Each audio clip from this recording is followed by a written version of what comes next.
حضرات گرامی کہتے جو اپنے تہوار مناتے ہیں ان تہواروں کو اپنے طور پہ منائیں، لیکن مسلمانوں کو ان تہواروں میں شرکت کی اجازت نہیں ہے۔ حضرات گرامی قدر اس لیے کہ ان کے تہواروں کی بنیاد جو ہے وہ ایک خاص تھیولوجی کے پس منظر کے اندر ہے، ایک خاص عقیدے کے پس منظر کے اندر ہے۔ جب عیسائی کرسمس مناتا ہے در حقیقت وہ اس عقیدے کا اظہار کرتا ہے کہ اللہ کے یہاں پر بیٹا پیدا ہوا، لیکن اس عیسیٰ علیہ السلام کے بارے میں مسلمانوں کا عقیدہ بالکل اٹل ہے، بالکل واضح ہے کہ سیدنا عیسیٰ علیہ السلام جو تھے وہ رب کے بیٹے نہیں بلکہ رب کے بندے ہیں، رب کے رسول ہیں۔ حضرات گرامی قدر اس تھیولوجیکل ڈیفرنس کے ساتھ، اس عقیدے کے اختلاف کے ساتھ مسلمان تیری حمیت کہاں پہ چلی گئی ہے، تیری غیرت کہاں پہ چلی گئی ہے؟ وہ اللہ کے یہاں پر بیٹا ہونے کی بات کرتا ہے تو اس کو بیٹا ہونے کی گریٹنگ دیتا ہے، تو اس کو بیٹا ہونے کی مبارکباد دیتا ہے۔ کیا یہی تیرا عقیدہ ہے؟ حضرات گرامی قدر ماڈرن دنیا کے اندر آپ بقائے باہمی کی بات کرتے ہیں، آپ میوچول کو ایگزسٹنس کی بات کرتے ہیں،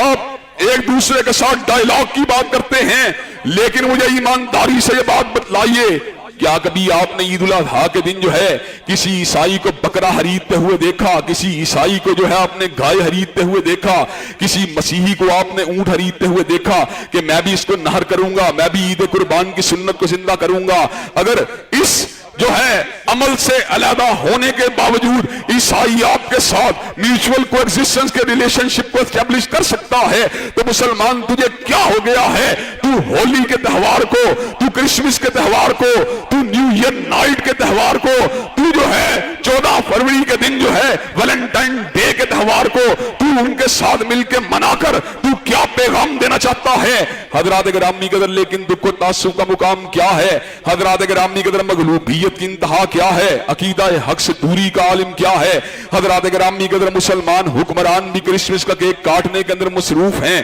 مسلمانوں کے رہنما بھی کرسمس کا کیک کاٹنے کے اندر مصروف ہیں، اور بڑی بات کیا کروں میں، حضرات گرامی قدر جو ہے مذہبی جماعتوں کے رہنما وہ بھی کرسمس کا کیک کاٹنے کے اندر مصروف ہیں۔ ایسے عالم کے اندر ایک شک و شبہ والی کیفیت جو ہے مسلمانوں کے دلوں میں پیدا ہو جاتی ہے جب ہمارے رہنما کرسمس کا کیک کاٹ رہے ہیں، جب ہمارے مذہبی رہنما کرسمس کا کیک کاٹ رہے ہیں، جب ہمارے علماء، ہمارے اجل قسم کے مفتی کرسمس کا کیک کاٹ رہے ہیں، تو اگر ہم بھی کاٹ لیں گے کیا فرق پڑ جاتا ہے؟ حضرات گرامی قدر دین جو ہے وہ کسی رہنما کی بات کا نام نہیں، کسی مجتہد کی بات کا نام نہیں، کسی عالم کی بات کا نام نہیں، کسی مفتی کی بات کا نام نہیں، دین نام ہے رب کے قرآن کا نام ہے، کالی کملی والے کے فرمان کا نام ہے۔ حضرات گرامی قدر حضرت رسول اللہ نے اس امر کا اعلان فرما دیا، من تشبہ بقوم فہو منہم، جو کسی قوم سے مشابہت کو اختیار کرتا ہے وہ انہی کا حصہ ہے، وہ انہی میں سے ہے۔ حضرات گرامی قدر میں نے کلمہ اگر پڑھا ہے کالی کملی والے کا پڑھا ہے،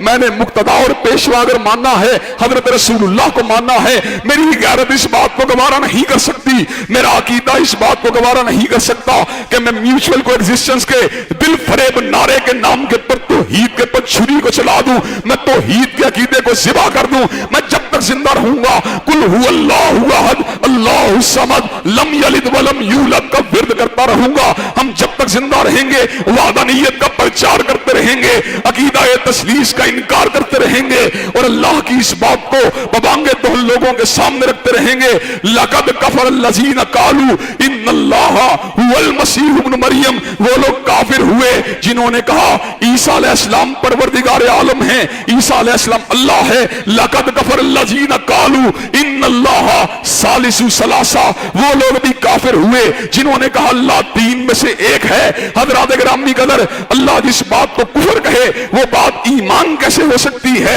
اللہ جس بات کی تردید کہے اس بات کے پر میرا عمل کیسے ہو سکتا ہے؟ چنانچہ حضرات گرامی قدر ہمیں کرسمس کے اس موقع کے پر عیسائیوں کو پیغام حق تو سنانا چاہیے، ہمیں ان کو پورا سال پیغام توحید کو تو دینا چاہیے، ہمیں حضرت عیسیٰ کی بندگی اور ان کی اللہ تبارک و تعالیٰ کی طرف سے جو مشن ان کو سونپا گیا اس بات کا اعلان پرچار تو کرنا چاہیے، لیکن کرسمس اور ہولی کے تہوار میں شریک ہو کر اپنے عقیدے کو ذبح نہیں کرنا چاہیے، اپنے عقیدے کو مسخ نہیں کرنا چاہیے، اپنے عقیدے کو پامال نہیں کرنا چاہیے۔